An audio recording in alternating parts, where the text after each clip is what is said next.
As a parent of a teenage boy today, you already know that the digital world that your son is navigating is completely different from the one that you and I grew up in. If your teen is actively striving to overcome a pornography addiction, your first instinct might be to put blocks on explicit websites, maybe set up internet filters or to monitor his browsing history. And you might think, okay, we've blocked the bad sites. He's safe. But parents, I need to tell you something urgent as a psychotherapist who works with these boys every single day. The landscape of the digital dependency has completely shifted. Today, the primary danger often isn't a hidden hardcore website. It's something hidden in plain sight, right on his social media feed. It's a highly risky, deeply addictive practice known as edging. And it's fueled by a 24/7 sophisticated algorithm that is designed to capture his developing brain. So, parents, in this video, we're going to pull back the curtain on what is actually happening on his screen and inside his nervous system. And I'm going to give you the exact evidence based tools that you need to help him break this cycle. To truly help your son, we have to first completely update our definition of what pornography actually is. And if we choose to only define pornography as explicit nudity or hardcore sex acts, then we're completely missing the daily exhausting reality of a teen boy's struggle in 2026. So, for a teenager who is actively striving for recovery, we have to look at pornography through a neurochemical lens. For him, pornography is anything used to illicitly stimulate a sexual response or a dopamine high. So, parents, think about what that means. It means seemingly innocent TikTok dance or a fitness influencer's reel or an Instagram bikini post or even heavily stylized video game characters can function exactly like hardcore pornography if your son is using them to get a neurochemical high. And parents, please understand, this isn't just a theory.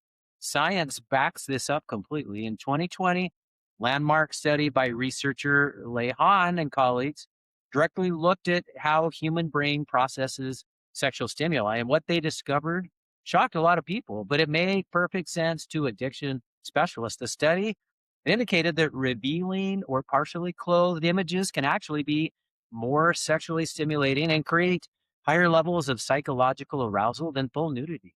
Well, why? Because of anticipation. What is left to the imagination triggers a massive, prolonged spike in dopamine. And this makes softcore digital media incredibly potent. And it's why your son can get hooked without ever visiting an adult explicit pornography website. Well, parents, this brings us to the practice that is single-handedly derailing the recovery efforts of thousands of teens right now. And it's a behavior. It's referred to as edging. And if you're not familiar with the term, edging is the practice of intentionally stimulating oneself sexually, often while viewing these partially clothed, provocative social media images and intentionally stopping just before reaching orgasm. And teens will often rationalize this behavior to themselves because they're in a state of conflict. They're trying to quit, so they tell themselves, "Hey, I didn't actually view nudity or sex. I didn't go all the way, so I didn't relapse. I'm still clean." And as a therapist, I need to tell you that this is one of the most dangerous misconceptions that a young man can have, because edging keeps the brain absolutely flooded with dopamine for extended periods of time, sometimes for hours on end. And instead of a quick neurochemical spike and a natural drop, your son's brain is literally marinating in addictive neurochemicals for an entire afternoon or all night long. And this does two terrible things. First, it aggressively strengthens and rewires the addiction pathways in a developing teenage brain. And second, it builds up so much pressure that a full intensive relapse becomes almost inevitable down the road. So edging isn't a way to avoid relapse. Edging is actively prolonging the addiction cycle. It keeps the cravings alive and it keeps them kicking. Well, parents, now let's talk about the enemy that your son is facing every time that he opens his phone: the algorithm. One of the most frustrating aspects of modern recovery for both parents and teens is that Pornography now finds the teen. The boy doesn't have to go hunting for it anymore. Social media algorithms are engineered with one solitary, ruthless goal, and that is to keep your son's eyes glued onto that screen for as many seconds as humanly possible. They don't just track what he likes or what he comments on. They actually track the micro behaviors that your son isn't even aware that he's doing. And let me give you two specific ways that this happens. First, there is what is referred to as the hover effect. If your son pauses his thumb or slows down his scrolling or even hovers over a provocative thumbnail or video for even just 2 seconds, the algorithm instantly registers that micropause is high interest. And it doesn't care if he's trying to fight the urge. It just sees the pause. And the second comes the escalation. Within minutes of that hover, the algorithm will subtly alter his feed. It will start feeding him slightly more productive stimuli, gradually pushing the boundaries to maintain his attention. And before he even realizes what happened, a harmless scroll to maybe look at sports highlights or funny videos turns into a literal minefield of sexual triggers. And for a teen boy trying to quit porn, this constant automated bombardment makes relying on willpower alone an unfair fight. It's like putting a recovering alcoholic in a room where people are constantly handing them open drinks. Eventually, the environment wins.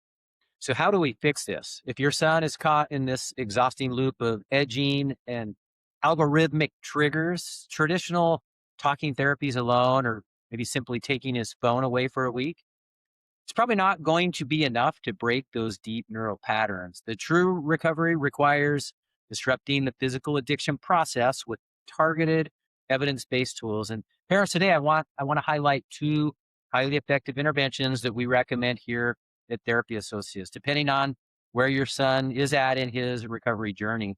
First option is the Recovery Toolbox for Teens. This is a structured, highly practical bundle of 3 workbooks based in cognitive behavioral tools, and it's designed specifically for adolescents and their parents. It helps them to identify their exact triggers. It teaches them how to halt the edging cycle the moment that it starts, and provides a framework to rebuild healthy digital habits. And this is absolutely best suited for teens who need some daily structure, some clear boundary setting tools, and actionable coping mechanisms that they can use right at home as part of a parent-led intervention or in coordination with an outpatient therapist. However, if you feel like you've tried everything at home or been working with an outpatient therapist and that cycle of relapse just won't break, then you may need something to interrupt a pattern that is more profound. And that's where Star Guides Wilderness Therapy comes in. Star Guides, it's an outdoor behavioral health care program that completely removes the digital noise from the equation by replacing screens with nature and combining it with intensive specialized therapy. It completely resets the brain dopamine's reward system. It gives that overstimulated nervous system a chance to heal. And this is best suited for teens that are struggling with deep-seated digital addictions where outpatient care has simply not been enough to break that cycle. Well, parents, as we close today, I want you to take some perspective on all this. Overcoming a pornography addiction in this modern era requires us to understand these subtle traps like edging and algorithmic loops. And parents, please validate your son's struggle. Let him know that you understand it is harder to maintain visual and mental control today than it has ever been in human history. The technology is truly stacked against him. But hear me on this. With the right definition of the problem and the right evidence-based tools in your arsenal, recovery is entirely possible. You can get your son back. Before you go, I want to hear from you so we can support each other. So let me know in the comments below, what specific changes have you noticed in your son's screen habits that make you suspect that the algorithm might be driving his struggles? Let's start a conversation on that. Parents, don't forget to like the video, subscribe to the Parent Guide channel for more weekly clinical insights, and check the description box below for links to the Recovery Toolbox and for Star Guides Wilderness Therapy. I'm Matt Bulkley. Thank you for watching, and keep fighting for your team.